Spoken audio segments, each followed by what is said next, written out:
Sa bundok talaga nakukuha to? Oo, nabundok po yan. Exotic yan, sir. Bihira yan. Ay, sir, tumingin ko yung pag ano. Pagkaluto. Pwede ba? Oo, pwede po. Saan nyo natin kayo? Ha? Saan nyo natin kayo? Diyan sa, ano, Sigsag, 150. Ah, Sigsag. Marcos Sigsag. Naku, hindi tayo abot. Sa dagat pa yan, hula. Bundok daw eh. Parang yan. Ngayon nga lang ako nakakita nga ito. Ayan o. Oo, sir. Ano yan, sir? Exotic. Bihira yan. Okay. Ayan si Sir o. Luto ng ano. Sama kita sa vlog ko, Sir ha.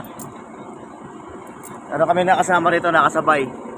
Sa may stopover namin. Dito sa Pagbilao. Nagluto lang suso. Ang kukuha sa bundok to, mukhang masarap eh, oh, exotic. Dagdag ano, dagdag experience sa mga exotic. Iron. Oo. Patina, mayaman patina yan. Malakas din sa ano to. Malakas yan. Malakas din ba? Okay, sir. Ayan. So, ang tawag nila dito, sir? Ano, sir? Bayoko. Ayan, tawag daw nila, susong bayoko. Bayoko yan. Ayan, susong bayoko. Sana hindi ko inabot kung paano natanggalin.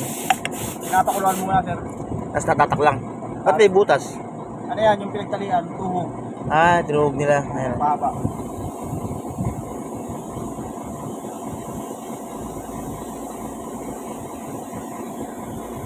Sa-vlog ako eh, para ano, pantay sa vlog.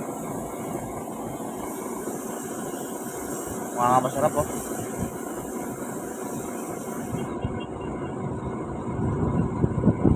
Ano sakay nyo, sir? Ano sakay nyo?